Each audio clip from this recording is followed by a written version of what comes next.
Hello, everyone. Welcome again to the OH&S SafetyPod, a podcast created by Occupational Health and Safety Magazine to bring you up-to-date information on workplace safety and health. I'm Alex Saurman, the Associate Content Editor of OH&S Magazine, and your host for this episode of OH&S SafetyPod. Business and safety are two topics that go hand in hand, yet the business side of safety is not something that's often discussed. Here to discuss that topic is Gavin Coyle, a global safety leader, CEO, safety influencer, and business board advisor with over 25 years of experience holding safety leadership and business consulting positions.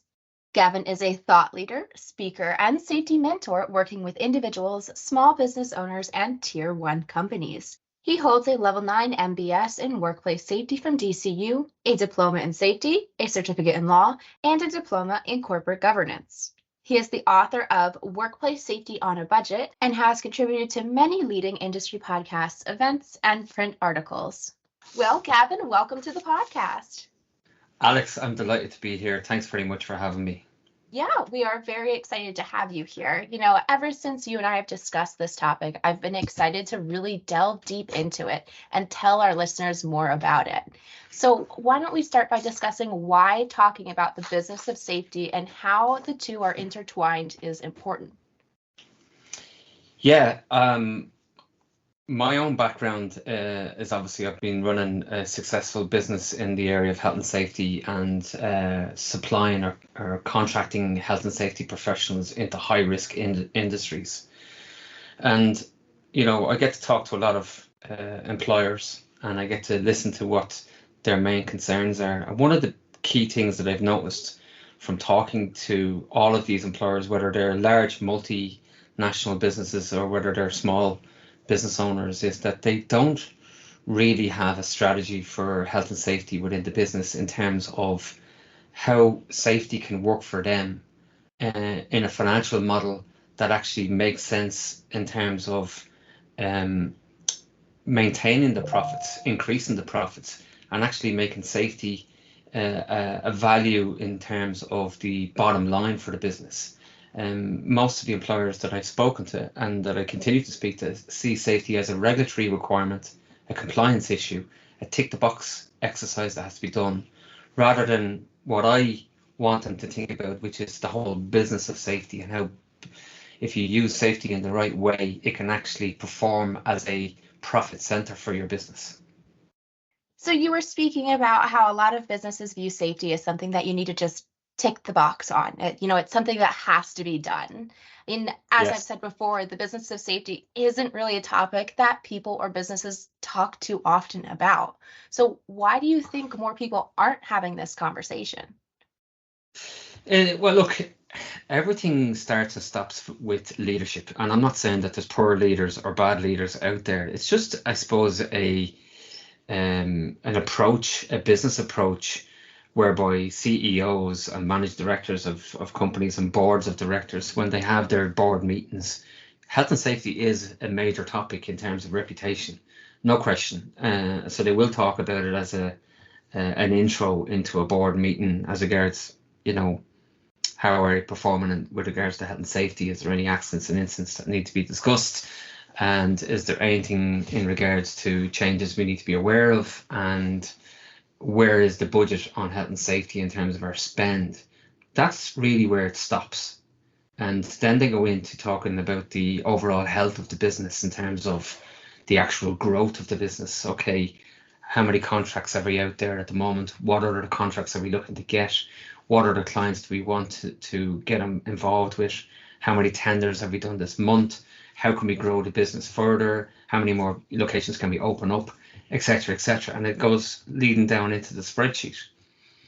Whereas, what I'm trying to establish with employers is take a step back here, go back to the safety bit, and now let's look at the safety bit and see, okay, just how much are you spending on health and safety, or where are you spending it? And how can you repurpose that in such a way that it actually adds more profit to your business and that actually can contribute to that final spreadsheet that the board of directors or the employers or business owners would look at. And so not to plug the book Workplace Safety on a Budget that I wrote that's on Amazon.com, but we've covered off a lot of areas within any business, regardless of your size, that you can look at within the business and have a true reflection as regards just how much value you're getting for your dollar spend on safety, and can you actually pare back or reduce the spending in such a way that you can use that money then to spend maybe on better safety equipment, a higher standard of competent people, and other areas that have a higher risk indicator for your business. So, employing poorly trained people or incompetent people is a risk to your business. So, why are you not spending the extra bit of money to go out there and find a better person? Well, I don't have the money. Well, let's look at safety and how you're spending money on safety, and let's look at repurposing that wealth of money and how you can take some money out of your current spend where it's maybe not as efficient or not as required, and then spend it on some other areas that are actually more beneficial to your business, number one, and to your bottom line, number two. Obviously, profits in a business are very important, but when you focus on business and safety, what kind of benefits do workers see when you make this change? Absolutely. So workers will see consistency of approach in terms of working with people that are like-minded and that have the same values and the same talents and the same sort of expertise. There's nothing as bad for a worker as to be joined into a team that has a mixture of quality or competency, and it frustrates. If you ask any worker what is the one thing that frustrates them most, working with people that don't have the same professional approach or same attitude or same motivation and competency is one of the key areas any employee will tell you as a bugbear of theirs. And if you're able to get a team of like-minded people that are as good as each other, they will naturally challenge each other and will go in depth to try and get the best out of each other and get the best out of themselves, and that then fosters a really strong positive impact for the overall business, and the business will lift itself gradually, having more and more of these people that are as equally as competent as each other. So that's only just one aspect of it. The other aspect of it is people being trained up and then leaving the company because they've got that certificate or whatever else, or that maybe because they're not following the health and safety protocols or whatever else, and they're let go. That's all damaging to morale, and it's damaging to the business as well. That people see other people and money being thrown at those people to get them up to a level of standard, and they're just either not fully committed to the role, or they leave, and then therefore it's another hamster wheel that you have to start and retrain somebody else back into the system. Yeah, absolutely. So is it safe to assume that this will have a positive impact on the well-being of the workers as well? Absolutely. Yeah. So, again, what type of programs do you have in place in terms of health and wellness within the business? There's an interesting statistic I came across recently, which was, although ill health mightn't have as much as impact as maybe an injury in the workplace, there was a statistic there that was released recently that said that lost days due to ill health is actually 3 times more than what injuries in the workplace are. Wow. So yeah, I thought that was fascinating. So obviously people are spending longer times out of work with ill health due to stress, and again, where does stress come from? Stress comes from an amalgamation of poor leadership, poor supervision, lack of training, lack of understanding, and probably which fits into safety most, the wrong person in the wrong role. So rather than just painting over with programs for health and wellness that are just generic made, let's look at the individual and look at the surrounding environment and look at the impact of what that individual is having to absorb on a day-to-day basis with regards to their job, and then are the programs around them efficient enough to deal with that particular aspect of the business for that individual in order to make them the best version of themselves. And again, the business of safety will have to have an analytical approach to looking at that in order to achieve a program that actually meets with the business, number one, and the employee, number two. Absolutely. So, we've talked about the impact on the bottom line. We've talked about the impact it has on workers. So now that we're familiar with all of that, can you walk us through what steps employers and companies interested in pursuing this more need to take? Yeah, so We have our own program that we have, which is it's a tried and tested program. But like any business owner or any board of directors or any leaders listening to your podcast, we would advise them to go back and do a sort of a simple gap analysis on your overall spend for health and safety within the business. Get a spreadsheet together and break down the business into the different components that has a safety element to it, and forensically look at the numbers on that, and then look at the outputs from that as a very simple exercise. This could be done within a week. It doesn't take a mountain to do this. If you don't have this, well, then that's another indicator that you're not actually, looking at the spend on safety in a way that is, beneficial for the company. So you should be doing this anyway. And to be honest with you, most businesses that come to us, they don't have it. So, as a starting point, let's create your health and safety spreadsheet and look and break it down, and then start having conversations with the relevant people as regards, are you getting value for money out of these particular operations? And then obviously within the book and within our program, we go into a more deep dive situation where we say, right, how much are we looking here to cut out of this? Or do we need to put an extra spend on this because this is actually a really good thing that's actually happening in the business, and we've got really good key indicators that it's making an impact on the business. So really what you're looking for is a kind of a traffic light system coming out of the spreadsheet to show you which is the ones you need to put the brake on and which is the ones you need to accelerate on, and then how does that look in terms of a financial landscape of the business spreadsheet later on to say, do you know what, we're now actually spending money into the core parts of the business that are actually making the difference. And then you can start having conversations about, okay, well, what else, where else, and what if. And then they're the exciting times where you're past the first stage and now you're into, okay, let's go and look and spend that budget somewhere else on maybe equipment that's of a higher spec with better safety controls or better people or better recruitment or better PPE or whatever that is. So if someone is interested in doing this, but they've got to go through the boardroom and they've got to convince a bunch of people, do you have any tips on how to convince people on this? Yeah, the easiest and simplest tip for anybody is to sort of look at your lost days straight away and say, look, even a couple of days, lost days within the business is an impact to the business.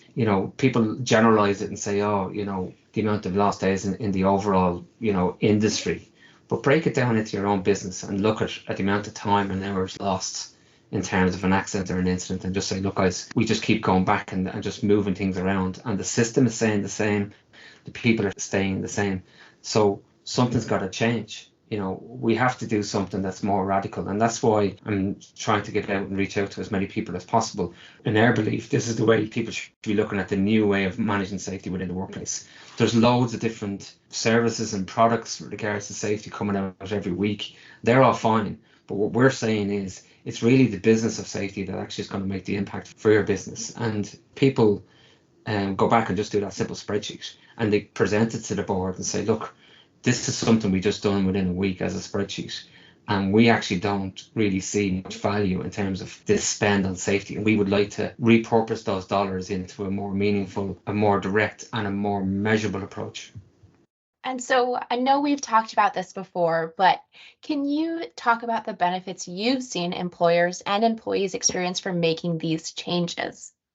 We had some really big success stories with some companies. Like we seen in one particular case where individuals were employed to do a task for the business, and you're looking at maybe 100 individuals that were employed within the business, and they'd been working long term in the business. And when we went to look at the business with the board of directors and we got down into the field and start talking to the people, we realized that the guys that were employed to do these roles weren't actually employed to do those roles when they came into the business first. And just because the business had changed and had won major contracts, the employers decided to repurpose the individuals into this new task, which had nothing to do with what they were originally employed for. Now, they were very good at doing the task, and it wasn't per se a competency-based task. The individuals, when I spoke to them, they weren't happy doing that particular role. So what we done was we introduced another party, a different company, an independent contractor, who was specifically focused on that particular aspect or task that these guys were doing. And we made the case financially with the employers to say, look, You know all the hours that needs to do to get this job done. You've seen it done with your own employees. Here is a specific company that has a niche that does that particular task that are competent. You can go out to tender and get these guys to tender in a price to do this particular task. And there's other companies that can do that as well. And that's what they've done. So we helped them manage that whole process. And they ended up selecting this really good contractor that came in right in on the budget, that cut the costs for the company in terms of what they were spending with their own employees to get this job done, because they were able to measure. They knew exactly how much this task took in terms of time, materials and money, and they were able to make a saving. But yet the company that got the tender were comfortable with the price that they got, so they weren't getting sort of hammered, if you like, for undercutting, because that didn't happen. They came in at a reasonable price and they were happy with it, and everybody else was happy with it. And the guys that were in the hole, that employees, got to come out of the hole and got to actually be repurposed back into what they were good at. And it was a major success story. That story and that connection continues today, and it's a good source of a conversation with the CEO and the board of directors when I meet them in regards to how that has been a major success for their business, because it allowed them to have more capacity to do more work and to take on more clients. And obviously their employees, their full-time employees, were a lot more happy not being stuck in the hole, if you like. Yeah, I would imagine so. Yeah, but they're just that's only one specific case. There's loads of other cases like that where we've looked at things, and maybe sometimes it takes a fresh pair of eyes or an independent set of eyes to sort of look at and sort of challenge the landscape in terms of what a business is doing. And that's what we're really trying to sort of come across today, which our podcast is. Yeah, we have the book Workplace Safety on a Budget, and we have the program The Business of Safety. But as an employer, if you're sitting and listening to this, or if you're in a senior management position, what are you actually getting for your dollar value on terms of your spend on health and safety? And people have a sort of a mental block in terms of, well, you can't say I'm cutting money, I'm cutting our spend on safety, because that's not a PC thing to say, because then people will think that you're a Scrooge, you don't spend money on safety. There's a sort of people don't go there. People don't want to have this conversation. People need to have this conversation, Alex. They need to be gathering their team around and say, look, health and safety, yeah, it is regulatory. How can we make safety work for us in such a way that it's a value add? It's actually a profit center within the overall business. And if you can take that from today's podcast, or your listeners, that's an achievement from myself and our team today. Yeah, it absolutely is. Well, Gavin, this has been really informative, and I want to thank you so much for your time. But before we dip off, if people want to learn more about the business of safety, how can they? They can go to our website. So it's gavin-coyle.com. You'll get me there. All the contact details are on that. The book is on Amazon. It's Workplace Safety on a Budget. And I am on LinkedIn, Gavin Coyle. You'll get me on LinkedIn. It's probably best. Well, again, I want to thank you so much for taking the time to join our podcast and share your insights and expertise, Gavin. It is much appreciated. No problem, Alex. I'm delighted to have joined you today, and I really enjoyed the chat. Last but not least, thank you very much for listening to this episode of OH&S Safety Pod. If you haven't already, make sure to subscribe to the OH&S Safety Pod on your preferred podcast app. And of course, you can always subscribe to the Occupational Health and Safety newsletter at OHSonline.com. Again, that's OHSonline.com. Or connect with us on LinkedIn, Facebook, or Twitter so that you find out about every new episode of the OH&S Safety Pod. And besides being available on all major podcast apps like Apple Podcasts, Google Podcasts, Spotify, and Stitcher, you can now listen to us on Amazon Music and Audible. Want to help support the podcast? Make sure to rate and review this episode of the OH&S Safety Pod on your preferred platform. Each rating and review helps promote the podcast to other safety professionals just like you, and helps us ensure that our coverage is on track. Okay, with all of that said, until next episode, stay safe.